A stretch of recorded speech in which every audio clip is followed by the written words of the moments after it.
अब यहाँ पे जो पूछने वाले सवाल थे उन पॉलिटिशियन से वो ये थे कि कौन सी कोर्ट ने ये ऑर्डर जारी किए हैं, क्योंकि लफ्ज यहाँ इस्तेमाल हुआ है तैयारी हो चुकी है, मतलब तैयारी हो रही है। तो तैयारी हो रही है का मतलब तो उसी वक्त तैयारी होगी जब ऑर्डर दिए जाएंगे, तो इसका मतलब ऑर्डर कर दिए गए हैं इसको रिपोर्ट करने के। दूसरी बात जो सवाल पूछना चाहिए था वो ये पूछना चाहिए था कि क्या इसको पाकिस्तान डिपोर्ट किया जाएगा या इसको नेपाल डिपोर्ट किया जाएगा, इसका भी कोई जवाब नहीं। फिर उसके बाद उन्होंने कहा जी हमें एक पेपर का इंतज़ार है, हो सकता है वो चार्जशीट का कह रहे हो कि उसका इंतज़ार है, जिसको पूरे पाकिस्तान और हिंदुस्तान में 18 माह से सबको इंतज़ार है कि अभी तक चार्जशीट नहीं आई।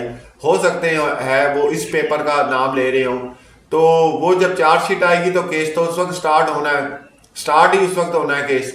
तो एनी हाउ ये न्यूज़ जो है कल भी हमने अपने लाइव में बता दिया था कि इस तरह की कोई बात नहीं है, और ये इतनी बड़ी न्यूज़ है कि इसको जब तक नेशनल मीडिया कवर नहीं करेगा, नेशनल मीडिया नहीं बताएगा, तब तक आपको किसी की बात सुनने को या मानने के लिए कोई ज़रूरत नहीं है।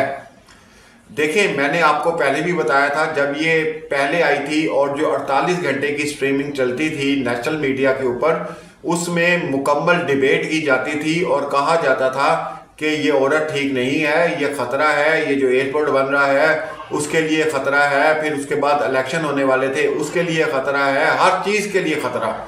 स्लीपर सेल इसको बनाया गया, इसको एजेंट बताया गया, इसको क्या कुछ किया गया। लेकिन सवाल ये उठता है कि 18 माह बल्कि अब 19 माह हो गए हैं, तो अभी तक तो वो उस बंदे ने बिल्कुल ठीक कहा था कि सीमा जी हम तो आप पर मच्छर भी नहीं बैठने देंगे, तो इन्होंने तो मच्छर भी नहीं बैठने दिया। बिल्कुल सही जो है उसने ये जुमला बोला था जो पुलिस अफसर की जो कॉल जो है वो लीक हुई थी। फिर उसके बाद इतने सवालात सामने हैं, इसका कोई जवाब देने वाला नहीं है कि नेत्रपाल और सचिन इंडिया के सिटीजन हैं, उन्होंने वहां का लॉ तोड़ा है, स्टेट को चैलेंज किया है, एक घुसपैठिए को, एक इलीगल आई हुई औरत को 50 दिन अपने पास रखा है, उनको पूछने वाला कोई नहीं है।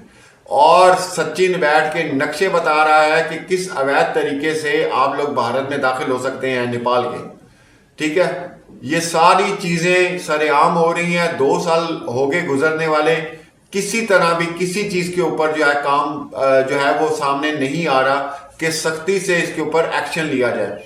फिर उसके बाद मैंने कल या परसों एक वीडियो अपलोड की थी कि यूएन जो चिल्ड्रन राइट्स हैं उसके मुतालिक क्या कहता है, जो इंटरनेशनल लॉ है, क्या उसके मुताबिक वो सारी चीजें हुई हैं। क्या सीमा हैदर खामद की इजाजत से अपने बच्चों को इंडिया लेकर गई है? क्या वहां पर उनकी जो परवरिश है वो उसी अंदाज से हो रही है जो यूएन की चाइल्ड राइट्स के मुताबिक जो भी लॉ बनाया गया पूरी दुनिया का?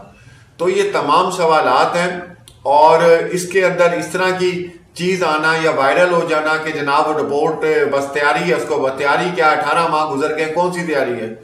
ठीक है, एटीएस ने जब इन लोगों से सारी पूछा कि भाई तुम कहाँ थे, किस तरह आए, ये तो कंफर्म हो गया कि इन्होंने 50 दिन उस औरत को रखा है, हुकूमत से झूठ बोला है, सिक्योरिटी से झूठ बोला है। दूसरी बात कंफर्म हो गई कि 5वां पासपोर्ट जिसके अंदर नाम भी नहीं है और एड्रेस भी नहीं है, उसके बावजूद भी इनको छूट देना, और बेल का कोई ड्यूरेशन कोई कुछ पता नहीं है।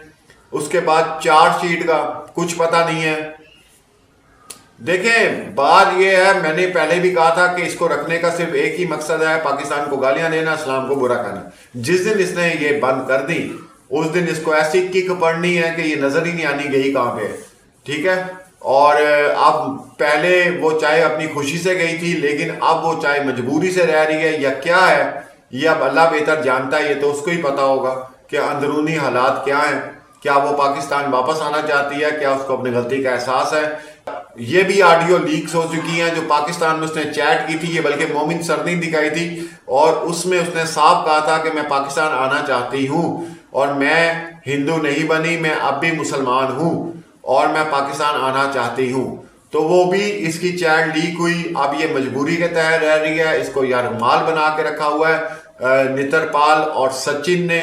ठीक है, और इनके ऊपर किसी किस्म की कोई इनको वीआईपी प्रोटोकॉल दिया जा रहा है, इनसे कोई पूछने वाला नहीं है। हमें कुछ भी नहीं है, ये तो एक केस है। लेकिन आप उन लोगों की परवाह करें जो आपके ही भारतीय लोग नहीं चाहते कि ये औरत यहां पर रहे, जिसमें से 98% रेटिंग आई है कि सब चाहते हैं कि इसको वापस भेज दिया जाए। आप कम से कम अपने सिटीजन का ख्याल करें, ठीक है। बाकी 2 साल में इसमें जो कुछ कहना था, इसके कहने से क्या होता है? पाकिस्तान कैसा है या सलाम कैसा है? ये कौन है? ये खुद कौन है? ठीक है।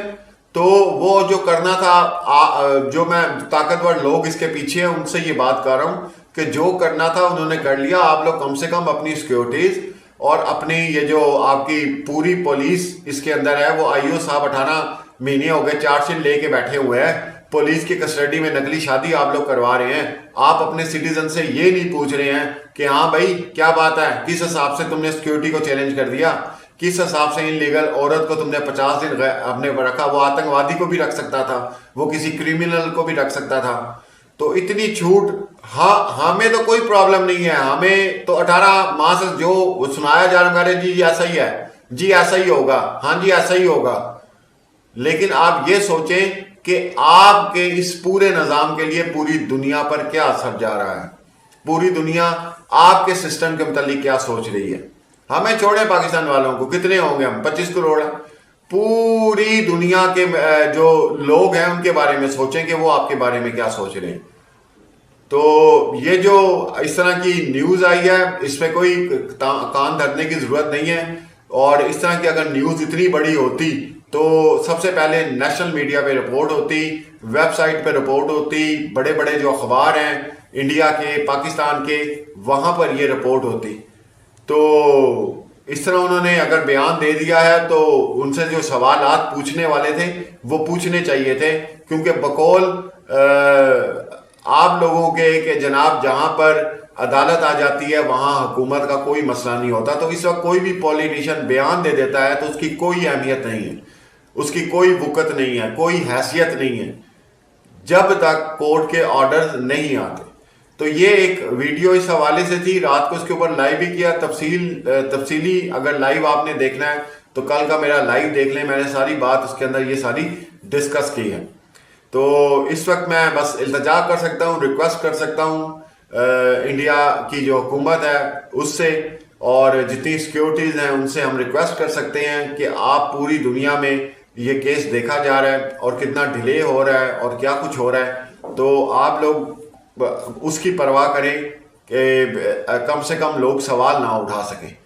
तो बाकी जो आपने इससे करवाना था वो तो करवा ही लिया है, अब रह क्या गया पीछे। ठीक है, पाकिस्तान को भी बुरा कह दिया, इस्लाम को भी बुरा कह दिया, सब कुछ कर दिया इसने। तो अब सिर्फ अपने ऊपर उंगली उठाने के अलावा इसको आप लोगों ने और इसका कोई मकसद नहीं है। ठीक है, तो इसको आप डिपोर्ट करें। गुलाम हैदर को अगर वीज़ा नहीं मिल रहा तो वो वीडियो कॉल पे आए और अपना बयान करें। तो इस वक्त स्मार्ट वर्क की ज़रूरत है। ये मोमिन सर को पहले भी मैंने कहा था, हार्ड वर्क उन्होंने बहुत किया है, लेकिन इस वक्त स्मार्ट वर्क की ज़रूरत है और इस वक्त उन्हें स्मार्ट वर्क करना चाहिए। जो पॉलिटिशियन है उन्होंने ये बयान दिया है कि सीमा हैदर को वापस भेजने की तैयारी मुकम्मल हो चुकी है। तो मैंने कुछ सवाल उठाए थे, मैंने सोचा कि फिर दोबारा आज सुबह बहुत से मैसेजेस आए इस हवाले से कि ये क्या खबर सच्ची है या झूठी है या क्या है। तो उसमें भी कल लाइव में मैंने बात बोल दी थी, लेकिन दोबारा मैं इस चीज़ को एक्सप्लेन कर देता हूँ। देखें, ऑर्डर जो है वो आप देने हैं अदालत ने, ठीक है, क्योंकि मोमिन सर वकील हैं गुलाम हैदर के और उन्होंने जितने भी केसेस किए हैं उनकी अपडेट्स हम आप लोगों को जब भी उनकी हियरिंग होती है वो हम लोग अपडेट कर देते हैं, लाइव में भी आप लोगों को बता देते हैं और उसके बाद अपनी कम्युनिटी पे भी अपडेट कर देते हैं कि उसको फलां केस थी और उसको इतनी तारीख जो है वो मिल गई है। अपना बहुत ज़्यादा ख्याल रखें। नई अपडेट के साथ दोबारा हाजिर होऊंगा। अल्लाह हाफिज़।